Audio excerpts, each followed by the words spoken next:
कलुषाला हद्द पार करण्याचा उपाय सापडला. आता खेळाला रंगत येईल. कंचा खेळ? आत्ता वाव मिळाला ह्या अनाजी पंताला गाठ मारायला. कसली गाठ आणि कुणाला? कलुषाला गाठ. कलुषाला? ऐकलं का? अहो तिकडे देकाराच्या चौथाऱ्यावर दान धर्म करताना चेंगराचेंगरी झाली, माणसं मेली, आणि तुमचं काय हो? माणसं मेली नाहीत हिरोजीराव, माणसं मारलीत. काय? माणसं मारली? कोणी? कलुषानं. काहीतरी काय पंत, कलुषा कशाला माणसं मारेलो? आणि चेंगराचेंगरी झाली हो. माणसांची चूक होती, आणि आपल्या माणसाची नीट घेता बी येत नाही आणि देता बी येत नाही. आपले लोकच. नाही नाही हिरोजीराव, तसं नाही. ते चेंगराचेंगरी होणं हे नुसतं वरकरणी आहे. यात कलुषाचा डाव असणार. असणार म्हणजे आहेच. काय सांगताय काय पंत? म्हणजे कलुषा दोषी नसला तरी आपल्याला म्हणायला काय हरकत आहे? आत्ता ध्यानात आलं. म्हणजे त्या कलुषाला अडकवायचं असंच ना? बरोबर. ही चेंगराचेंगरी नसून नरबळी आहे. नरबळी? होय. कलुषानं डोंगराला नरबळी दिला ह्या लोकांना मारून. अशी आपण आवई उठवायची. आवई उठवायची? होय, ही संधी आहे, आणि अशी संधी पुन्हा आपल्याला लाभणार नाही. त्यामुळे आपण ढिलं पडायचं नाही. काय? अहो पंत, आवई उठवायची, पण ती खरीही वाटली पाहिजे. अहो अघोरी पंथाचे लोक हे असल्या गोष्टी करतातच. म्हणून माझा कयास, ही आवई खरी वाटून जाईल. राजांना ती खरी वाटेल का? राजांना खरी वाटणारच नाही, पण ज्यांच्या हाती दगडी आणि टोळे असतात त्यांना खरी वाटली पाहिजे. चेसणारे तेच आहे. बरोबर. लोक मारतील त्या कलुषाला. मी त्याच्या समाधीची जागा पण बघून ठेवली आहे. रायगडाच्या पायथ्याला शेरताटीत, शेराच्या झाडाखाली. शेरा? अहो लयचिक असतो त्या झाडाला. त्याच्या सावलीखाली झोपलं तरी माणूस उठतो. आणि हा कलुषा काय कमी उतरणार आहे का? अशा उतरणाऱ्या माणसाच्या थडग्याला ही जागा म्हणजे एकदम सुरेख, शोभणारी. आता रामणावं पडू काय? उतायचंय ते ऊत त्या शेराच्या संगतीनं, आणि उलट. पण इथे रायगडावर नको. मानलं पंत तुम्हाला. एक गोष्ट लक्षात ठेवा, कलुषाने ठरवून घडवून आणला नरबळी. थोरल्या बाईचे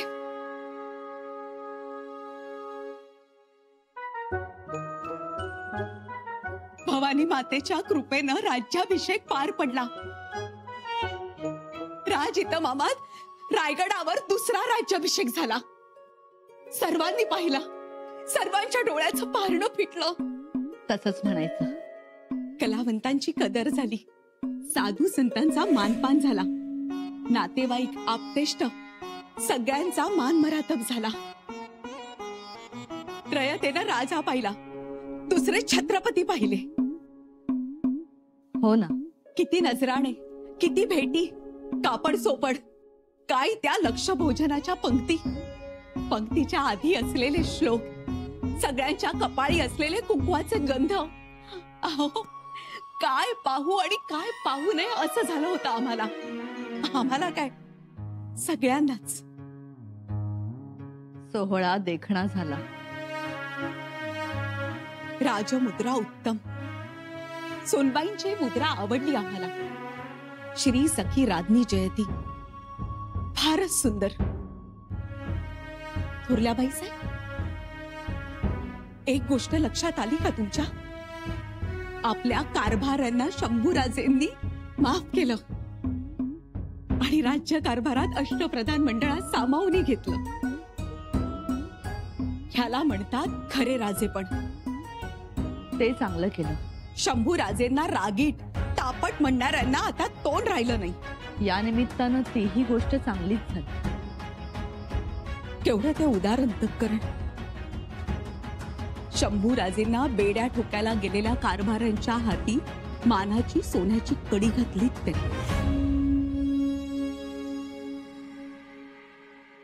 शंभू राजेंना सिंहासनावर बसलेलं पाहून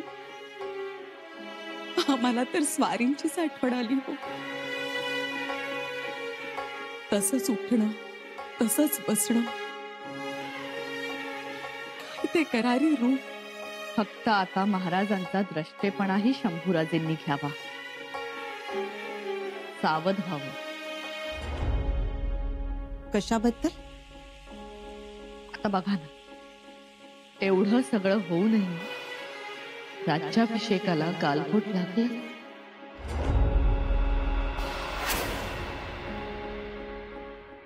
तेव्हा गालबोट लागलं आणि तेही अगदी शेवटी शेवटी लागलं.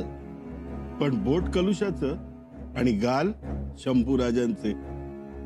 एवढं तरी ध्यानात येतंय की नाही तुमच्या? आता कळला मला कावा कलुशाचा. खर तर कलुशाने असं वागायला नको होतं, पण तरीही तो वागला ना तसं. अहो वागणारच, कारण डोंगराला त्याला नरबळी द्यायचा होता, तो त्याने दिला. एकच नाही तर 50 माणसं बळी दिली कलुशाने. चर्चा सुरू झाली तेव्हा उलट सुलट. बघणारे म्हणत होते लोकांचा धरबंद राहिला नाही म्हणून चेंगराचेंगरी झाली. पण तेव्हा तुमच्या वाड्याच्या दारात आलो आणि मला कलुशाचा कावा कळला. तेव्हा खरं आहे ना ते? खरंच आहे. म्हणजे आपण तशी आवई उठवायची. आवई उठली की तो आपोआप उठणार. म्हणजे लोक त्याला उठवणार आणि लोकांच्या मनात त्याच्याबद्दल दहशत निर्माण झाली पाहिजे. पंत, कुठलं पक्वान्न शिजत घातलंय? का? काय झालं? नाही, बाहेर घमघमीत वास सुटलाय. म्हणजे शेक बनवली आहे की मसाले भात बनवतायत? कलुशांना बदनाम करण्याचा? बाळाजी पंत, तुम्हालाही फोडणी द्यावी लागणार. म्हणजे सामील व्हावं लागेल. कलुशाने नरबळी देण्याचा क्रूरपणा केलाय हे सांगितलं पाहिजे. म्हणजे पुन्हा कारस्थान? कारस्थान म्हणू नका, मग काय म्हणू पंत? स्वराज्याचं रक्षण. हे असं असं खोटं बोलून? त्याला गनिमी कावा समजा. हा असा असा गनिमी कावा? बाळाजी पंत, तुम्ही जुनी जाणती माणसं, घ्या समजून. अहो कलश आला तेव्हा कुठे होता आणि आता कुठे आहे? परका माणूस. कनोजी ब्राह्मण. पण इथला आहे का? नाही. पण केला ना शिरकाव, झाला ना छंदोगामात्य, राहिला ना शंभूराजांच्या बाजूला उभा. म्हणजे काना मागून आला आणि तिखट झाला की नाही? वय वय. आणि तो तिखटपणा आपल्या समद्यासनी झोमणारा आहे. नाका तोंडातून पाणी काढणारा. बरोबर. आणि आपण बाळाजी पंत म्हणूनच सावध राहायला पाहिजे. त्याला आत्ताच दाबला तर बरं, नाहीतर पुढे खूप त्रासदायक होईल तो. अहो एकतर अनाचार माजेल, अनागुंदी माजेल. मी काय म्हणतोय त्याबद्दल विचार करा.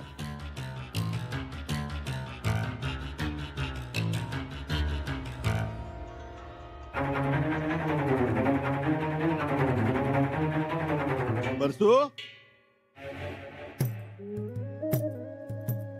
परशा, जी मालक. इथे काय ऊस खात बसलायस? काय मालक? नाही नाही, आता ऊस खाऊ नकोस, चांगलं गुराळ चालू कर. गुराळ. गुऱ्हाळ कलुशाच्या बदनामीचं. आलं ध्यानात. ऐकलंस ना सगळं? बिताडाला टेकूनच उभा होतो मी.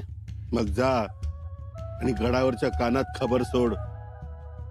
कलुषा अघोरी पंथाचा, त्याला डोंगराला बळी द्यायचाच होता, पण त्याला शक्य नव्हतं म्हणून त्याने अशा प्रकारे अघोरी काम केलं. नीट सांगशील ना? माझा ऊस संपला की खरं गुऱ्हाळ सुरू.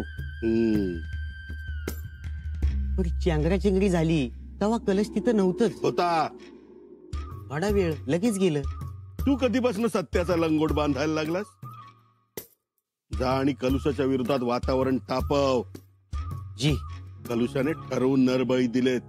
जा, आपली माणसं कामाला लाव. जा जा. गेलोच.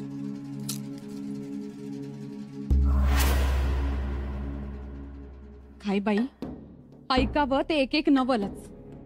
कशाबद्दल? गडावर लोक बोलत आहेत, म्हणजे तशी कुजबूज सुरू आहे. कसली कुजबूज? चेंगराचेंगरी झाली त्याबद्दल. चेंगराचेंगरी कविराजांनी घडवून आणली असं बोललं जात आहे. कविराजाने चेंगराचेंगरी घडवून आणली? तशी बाई ते का म्हणू? असं करण्याचं कारण तरी काय?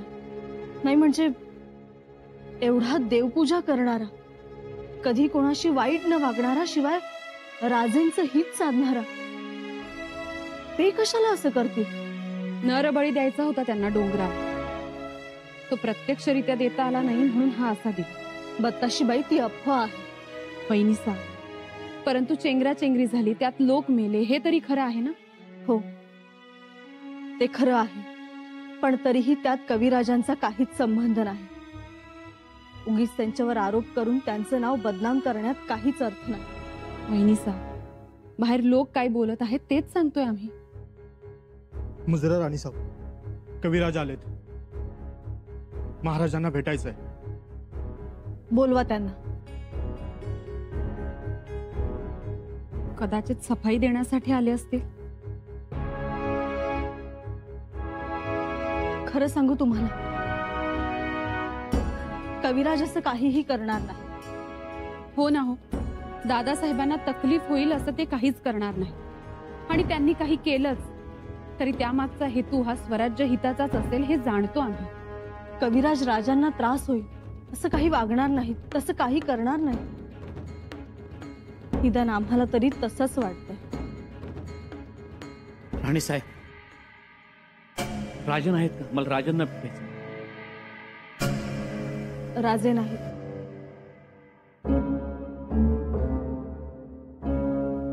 राणी साहेब, नाही म्हणजे माझ्याबद्दल आपल्या मनात काही शंका आहे का? शंका नाही तर? नाही म्हणजे माझ्याही कानावर कुजबूज आली, पण माझ्यावर जे आरोप केले गेले त्यात काही तथ्य नाही हो. असल्या कुठल्याही प्रकारात माझा हात नाही. देकाराच्या चौथऱ्यावर जी चेंगराचेंगरी झाली तो निव्वळ अपघात होता. गैरसमजातून झालेला अपघात. हो, कारण नसताना पळायला लागले. आणि गडावर मात्र अशी चर्चा चालू आहे की कवी कलशाने नरबळी दिले. खरं सांगतोय राणी साहेब, अहो असल्या मंगल प्रसंगी एवढ्या चांगल्या सोहळ्यात हे आम्ही असे वाईट कृत्य नाही हो करणार. म्हणून आम्हाला राजांना भेटायचंय. राजन कुठे? परंतु देकार देताना तुम्ही होता ना तिथे? हो, आम्ही थोड्या वेळ तिथे होतो. देकाराकरता आम्हीच राजांना मोहरा दिल्या. राणी साहेब, महाचंडीची सौगंध देऊन सांगतो, असल्या कुठल्याही प्रकारात आमचा हात नाही. या चेंगराचेंगरीची आम्हाला माहिती नाही. राजन कुठे? चेंगराचेंगरीत जे गेलेत त्यांच्या नातेवाईकांना भेटायला गेलेत राजे. जखमींची विचारपूस, जायबंदी झालेल्यांची चौकशी करणार आहेत ते. आणि राजे आता दुःखी आहेत, त्यामुळे कोणालाही भेटायला पाठवू नका अशी सक्तीची ताकीद दिली आहे त्यांनी. मीही भेटू शकत नाही का?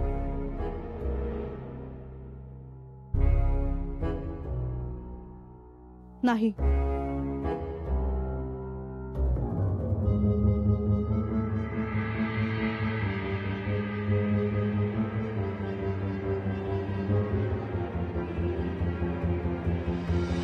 ऐकलं का किंवा आता चांगला चिमटीत घावलाय समद्या बाजूने चेचून काढू. चेचू आणि देव फेकून गळाबाहेर. हा मनातलं बोललात देवा, पण हे शंभूराजेंना पटवून सांगा. अहो पटवण्यापेक्षा सरळ समोर दिसतंय ना हो. तर हो, अशा शुभप्रसंगी हा हे कुकर्म करायला धदावलाच कसा? लय उलट्या काळजाचा आहे हो. कसल्या डोंबलाच्या कविता करतो कुणास ठाऊक.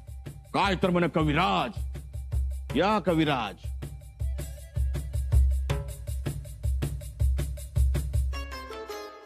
काय रे बाबा कलुषा, झालं समाधान? कशाबद्दल समाधान? मी काय केलंय? मग आम्ही केलं. अरे शेकडो माणसं मारलीस तू. मी काही केलं नाहीये.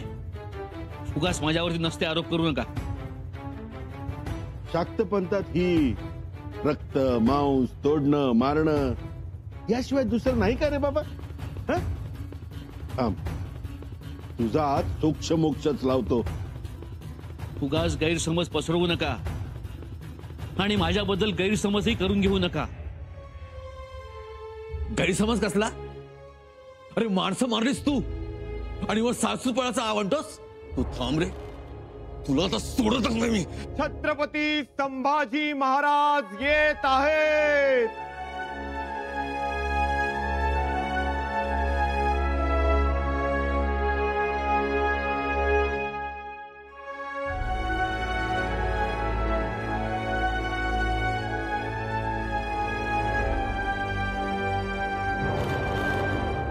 महाराज क्षमा असावी, परंतु या कलुषानं मोठा गुन्हा केलाय. कविराजांनी आणि गुन्हा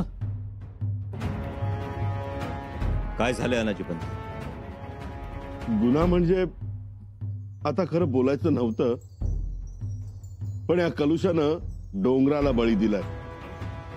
नाही नाही महाराज, मी अनाजीपंत कशाच्या आधारावर एवढा गंभीर आरोप करता आहात? अहो आघोरी लोकांची ही पद्धतच आहे. बळीच दिला. अहो नाहीतर चेगरा चेगरे होण्याचं कारणच काय? माफी असावी, पण झाली गोष्ट वाईट झाली. गोरगरीब मेले. काल ज्या ठिकाणी गुलाल उधळला, फुलाच्या पाकळ्यांचे सडे पडले, त्या ठिकाणी आज रक्तामांसाचा चिखल झाला. महाराज मैं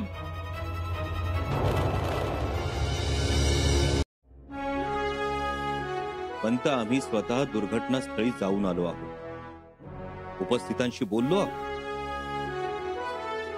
ही दुर्घटना घडली त्यावेळी लोक दक्षिणा स्वीकारत होते. अचानक कुणातरी अनोळखी इस्मानं 2-4 मुठी मोहरा गर्दीवर उधळल्या. त्या मोहरा वेचण्यासाठी लोकांची झुंबड उडाली. कुणाचा कुणात पायपोस राहिला नाही आणि ही दुर्घटना घडली. परंतु महाराज.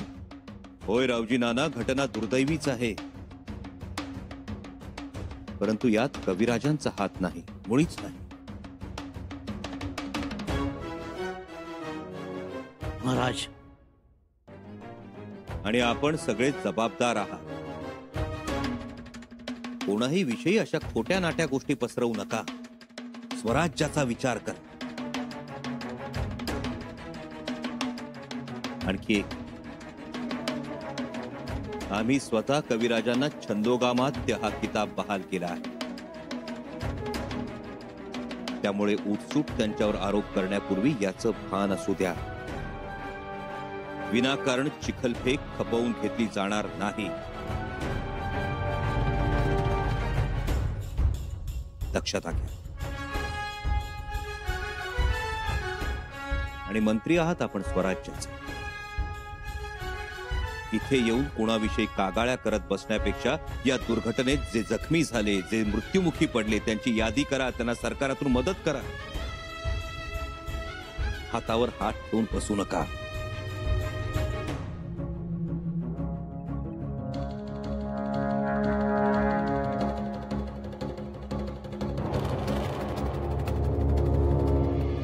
ती चेंगराची घरी झाली आणि इकडं आज आपल्याला चेंगरून गेलं. आता तेव्हा वेळीच बंदोबस्त करा, नाहीतर हा कलश मिऱ्या वाटेल आपल्या डोक्यावर. सावध. लवकरच निर्णय घ्यावा लागणार आहे. असा निर्णय ज्यामुळे उभं स्वराज्य हंबरडा फोडेल.